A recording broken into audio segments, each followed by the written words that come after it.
नमो बुद्धाय. जय भीम. मी तेजल खिल्लारे. लोकज्योती मराठी या यूट्यूब चॅनलमध्ये आपल्या सर्व प्रेक्षकांचे मनापासून स्वागत. सर्व शिवराय फुले शाहू आंबेडकरी जनतेला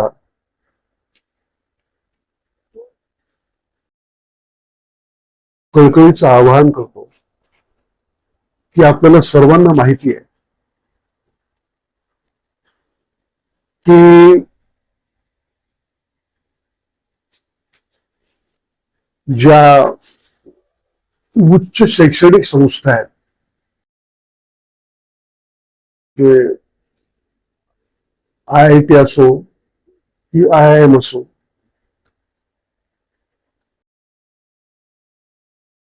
या संस्थांच्या मध्ये, शैक्षणिक संस्थांच्या मध्ये दलित म्हणजे शेड्यूल कास्ट, आदिवासी म्हणजे शेड्यूल ट्राईब्स आणि ओबीसी अदर बॅकवर्ड क्लासेस म्हणजे इतर मागासवर्गीय या विद्यार्थ्यांना जातीय भेदभावाच्या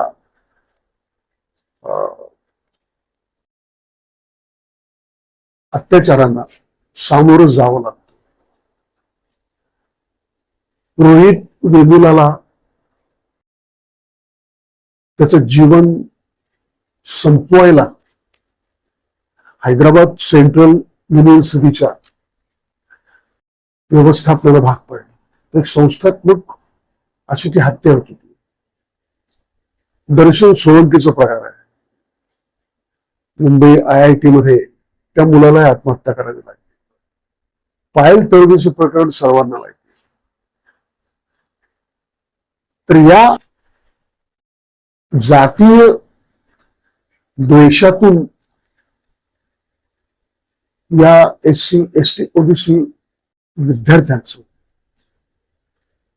जे शोषण होतं आणि त्यांच्यावर जो अत्याचार होतो, तर या अत्याचारांच्या घटना या 3 वर्षामध्ये 23 पासून त्यांच्यामध्ये 108% वाढ झाली, म्हणजे दुप्पटीपेक्षा जास्त.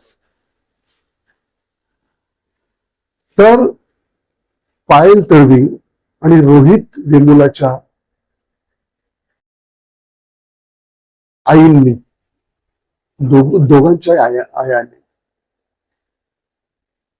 सर्वोच्च न्यायालयामध्ये भारताच्या एक याचिका दाखल केली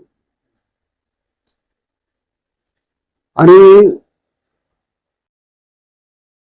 ती याचिका तिची सुनावणी झाली सर्वोच्च न्यायालयात. आणि सर्वोच्च न्यायालयात म्हणजे विश्वविद्यालय म्हणजे युनिव्हर्सिटी ग्रँट कमिशन त्याने आदेश दिले की हे जे जातीय भेदभाव होतात आणि अत्याचार होतात SC ST आणि OBC विद्यार्थ्यांवर, त्या बाबतीमध्ये एक नियमावली तयार करा, म्हणजे रेग्युलेशन्स तयार.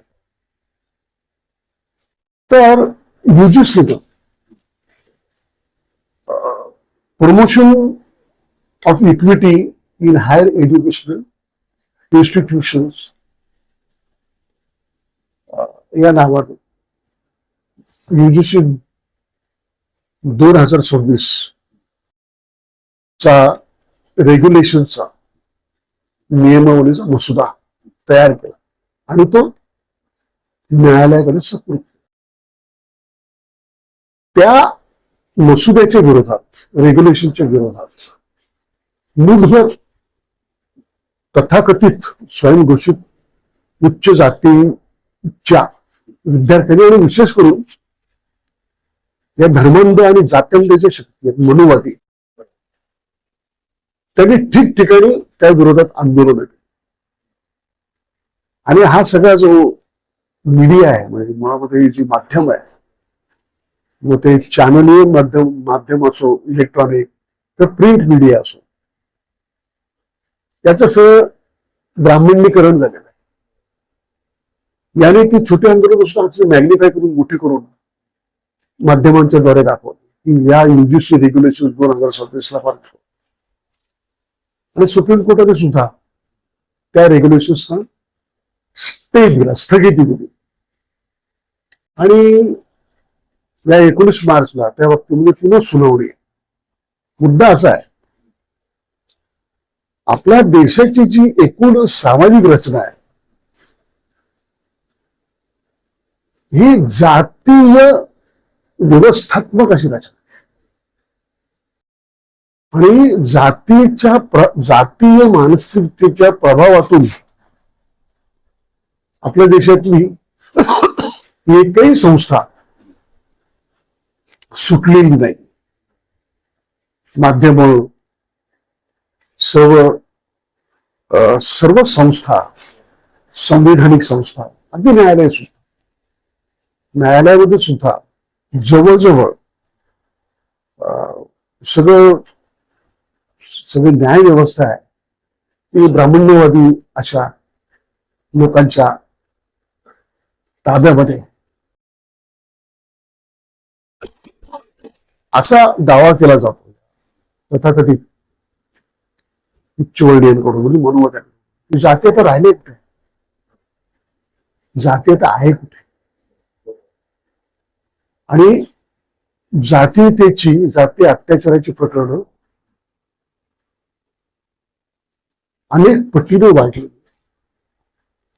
या काळामध्ये. सगळ्यात दुःखाची गोष्ट अशी आहे की जर तुम्ही पाहिले जे उच्च पदस्थ ज्या जागा आहेत, म्हणजे ज्या जागा आहेत IAS, IPS, IFS, IRS किंवा वैद्यकीय आणि अत्यंत उच्चस्तरीय ज्या संस्था आहेत, शैक्षणिक, सगळ्यात संवैधानिक संस्था, त्याच्यामध्ये तुम्ही पाहाल तर ज्यांची संख्या 10-12% आसपास आहे त्यांनी 90% जागांच्यावर कब्जा केलेला आहे. आणि ज्यांची संख्या 85% जास्त आहे त्यांना 10% सुद्धा जागा दिल्या गेल्या नाहीत. त्यामुळे या देशातलं जे दारिद्र्य, मागासलेपण, त्याचं मुख्य कारण इथली जाती व्यवस्था आहे. 2012ला युनिव्हर्सिटी ग्रँड कमिशनचे तेव्हाचे अध्यक्ष सुदेव थोरात साहेब यांच्या पुढाकारानं एक समिती स्थापन झाली होती आणि त्यांनी सुद्धा 2012ला UGC रेग्युलेशन्स सादर केले होते. ते अजूनही कार्यान्वित आहेत, परंतु त्यांच्या मध्ये सुद्धा त्या रेग्युलेशन्स 12च्या रेग्युलेशन्स मध्ये काही कमतरता आहे. ते असताना सुद्धा रोहित वेमुला घडतो, दर्शन सोळंकी घडतो किंवा पायल तडवीचं प्रकरण घडतो. त्याच्यामुळे 2026चं हे जे रेग्युलेशन आहे हे रेग्युलेशन लागू करा सर्व संवैधानिक संस्थांच्या मध्ये. आणि नुसतं ते युनिव्हर्सिटी पुरतं आणि फक्त शैक्षणिक संस्थांच्या पुरतं मर्यादित न राहता संसदेने तो कायदा करावा आणि शासनाच्या सर्व आस्थापनांमध्ये जिल्ह्यात मंत्रालय आलं बरं का, सर्व मंत्रालय आली, सर्व सार्वजनिक सेवा, खाजगी सेवा यांच्यामध्ये तो कायदा लागू करावा. दुःखाची गोष्ट अशी आहे की या देशामध्ये 50-52% असलेला लोकसंख्येच्या प्रमाणात जो ओबीसी समाज आहे, हा ओबीसी समाज ज्या वेळेला मंडल आयोगाचं आंदोलन सुरू झालं त्यावेळेला झोपलेला होता. आजही तो झोपलेला अवस्थेमध्ये. त्याला जागा करणं फार गरजेचं आहे. कारण ओबीसींना यांनी धर्मांधतेची आफू दिलेली आहे. त्याला स्वतःचे हक्क समजत नव्हताच, पण तो जागा होणार आहे. त्याला जेव्हा शिवराय, फुले, शाहू आंबेडकर याचा विचार कळेल आणि हा सगळा ब्राह्मण्यवादी कावा कळेल, आणि जेव्हा तो ओबीसी समाज जागृत झालेला, तो जागृत होणार, तो आदिवासी दलित जेव्हा एकत्रित येतील तेव्हा खऱ्या अर्थानं या देशामध्ये लोकशाही निर्माण झालेली असेल, तेव्हा खऱ्या अर्थाने या देशामध्ये समता येऊ शकेल. म्हणून आम्ही सामाजिक समता आंदोलन या शीर्षकाखाली या आंदोलनात आम्ही करणार आहोत. रविवारी या 15 तारखेला, 15 मार्चला कल्याणला त्या दृष्टीनं आम्ही ओबीसी, दलित, आदिवासी यांची संयुक्त अशी एक बैठक आयोजित केलेली आहे, सभाच आहे ती. आणि त्या सभेमध्ये पुढचं आंदोलन रस्त्यावरचं कसं करायचं या बाबतीमध्ये अत्यंत संवैधानिक मार्गाने त्याची रणनीती ठरणार. दिल्लीमध्ये जवाहरलाल नेहरू विद्यापीठाच्या विद्यार्थ्यांनी जोरदार आंदोलन सुरू केलेलं आहे. त्याचे पडसाद भारतभर उमटले. दिल्ली विद्यापीठाचे विद्यार्थी रस्त्यावरती उतरलेले आहेत. लखनौ युनिव्हर्सिटीचे विद्यापीठाचे, पाटणा विद्यापीठाचे विद्यार्थी आता रस्त्यावरती उतरलेले आहेत. याच्यातून आम्हाला खात्री आहे, हे जे दडपलेले जे समूह आहेत, इतर मागासवर्गीय म्हणजे ओबीसी, दलित, आदिवासी, हे एकत्र येतील आणि या देशामध्ये सत्तेमध्ये, मोक्याच्या जागांच्या मध्ये आमच्या लोकसंख्येच्या प्रमाणात आपापला वाटा मागतील. याच्यानं संपूर्ण ब्राह्मण्यवादी, मनोवादी हे घाबरून गेलेले आहेत, चिडलेले आहेत आणि अत्यंत गलिच्छ असं त्यांचा व्यवहार सुरू झालेला आहे. ते म्हणतात त्यांना म्हणजे तथाकथित उच्चवर्णीयांनी कायमच मुठभर उच्चवर्णीयांनी बहुसंख्य अशा ओबीसी, दलित, आदिवासी यांच्यावरती अन्याय करण्याचा परवाना त्यांना काय मिळाला पाहिजे.